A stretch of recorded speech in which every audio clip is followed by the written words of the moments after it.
Good morning, kiddos. Happy Wednesday. Today's going to be such a cool day because it's yearbook day. We're going to be standing out in front in the car rider lane with your yearbooks if you ordered one. And if you didn't, that's okay because we will take $45 from you in check or money order and give you a yearbook today. Also, we are going to be accepting returned library books. So please come by and return library books. And Miss Cundiff is going to be out front giving away books, just giving away books to your family if it's something that you would like. And I certainly think you should come get a book because reading is a gift that will keep on giving forever and ever and ever. It's also a Teacher Appreciation Week, you guys, and you have the best teachers. So it would be so nice if you maybe sent them an email today or sent them a text on Remind or on Talking Points or whatever communication tool you use. Send your teachers an email and thank them for working so hard for you. They love you, they miss you, and they're working harder than ever to keep you educated during digital learning days.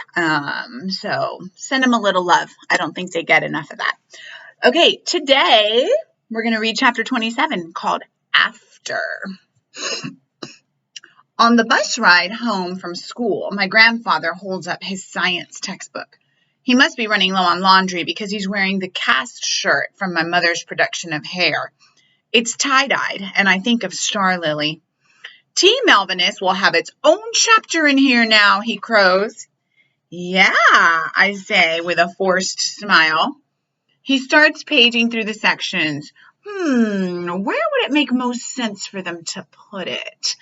When we get home, my grandfather heads to the kitchen for a snack, but I'm not hungry. My stomach feels a little weird, so I go into my bedroom and lie down.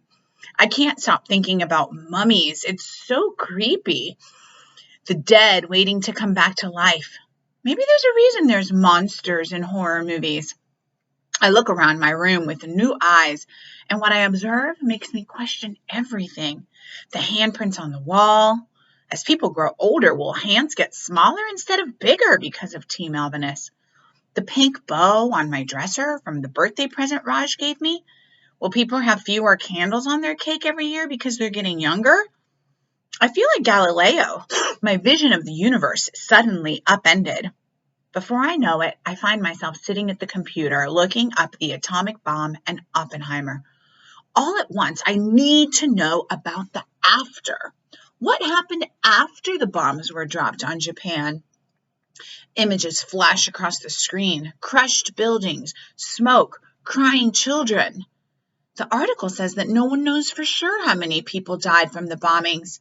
One estimate puts the final death toll at 185,000. I'm good at math. I try to make this number something I can actually understand. There are 900 kids at our middle school, so it would be 200 middle schools worth of dead kids. Of kids like Raj and Momo and Brianna. And that's not even counting everyone else, like the school secretary and the janitor and all the teachers. Mr. Ham with his funny ties. My head swims. What if it happens again? Like Mr. Ham said, the genie is out of the bottle. Oppenheimer's words ring in my ears like 1,000 bombs going off at once. We knew the world would not be the same. My grandfather's at the kitchen counter with his laptop eating a burrito and drinking tea. The words bubble out of me. What will they write? I ask him. About what? About us and the textbooks. What will they write? He stares at me. Will they say that Melvin Sigarsky and Ellie Cruz changed the world? Or that we ruined it? Ruined? We're saving people from old age, just like polio. But old age isn't the same as polio, I say. He shakes his head. What has gotten into you? This is science. This is how discovery works. I believe in science, but what if it isn't a good idea? What if we're not Salk? What if we're Oppenheimer? What if T. Melvinus is like the bomb? Nonsense, he says, and turns back to his computer, dismissing me. Brianna thinks you're cute, I burst out. He turns to me with a perplexed look. Who's Brianna? My friend, my ex-friend. I don't even know who she is anymore, but it doesn't matter. She wants to date you. I'm a widower. I have no interest in dating. He doesn't get it. He's like Marie Curie with the radiation. He doesn't see that it's going to poison everything. You're like a mummy coming back to life. You're not making any sense at all, he says to me, like he's speaking to a toddler who's having a tantrum. I stare at his tie-dyed shirt, and I suddenly understand what Starlily was trying to teach us with the goldfish.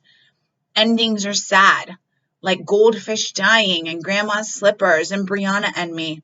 But beginnings are exciting, like discovering something I might be good at and making new friends. Rush. It's the cycle of life, I say, remembering Starlily's words. Things need to move forward, not backward. Who wants to move forward? Not me. My mind is racing now, and I think of things not moving forward, like my mom. She's scared of making a mistake again, even though anyone can see that Ben's the perfect missing piece for her puzzle. What about the whole law of motion thing? You're supposed to keep moving or you get stuck, like Mom with Ben. She can do better than him, my grandfather said, ignoring what I'm really saying. What if we've gone too far? What if we ruin the whole world? So dramatic, he observes, just like your mother. What about the trash cans, I ask. I put them out tonight, he says. How's that going to work? When all the old people are young again, who's going to be in charge? Who's going to decide when to put out the trash cans and turn up the heat? Who is going to be the grown-up? He looks momentarily off balance, as if he hasn't considered this. Then his expression hardens. You don't understand. You haven't had to live through this. The words tumble from my mouth before I can stop them, but I want to. I look at him imploringly. Is growing up, growing old, life, is it all so terrible? His eyes go still and he looks at me like he's seeing me for the first time. I take a deep breath. Remember the feeling of dancing on that dark floor, the music pounding through me, the possibility of something, I don't know what, so close. And I want to feel that again. Because I want to try it, I whisper. I'm only 12. The garage door rumbles open. My mom walks into the kitchen carrying bags of takeout. I picked up Chinese, she says with a smile. And yes, Dad, I got you Mugu Gai pan and extra soy sauce. He stares at the bags and then at me. I'm not hungry, he says, and he walks out. My mom turns to me. Guess there's a first time for everything. Oh my gosh, that chapter made me get teary-eyed. Doesn't take a lot to make me get teary-eyed, but listening to Ellie talk about how she wants to enjoy the beauty of life, even the getting old part, was pretty emotional. And I think Grandpa is sad because that's not his dream, but I think he might be really listening to Ellie. I can't wait to see what happens in the next chapter. Thank you for reading with me. I hope I see you at yearbook pickup and study for your finals. There are only 3 school days till finals, and send your teacher a note of appreciation. Have a super good day. I miss you. Bye.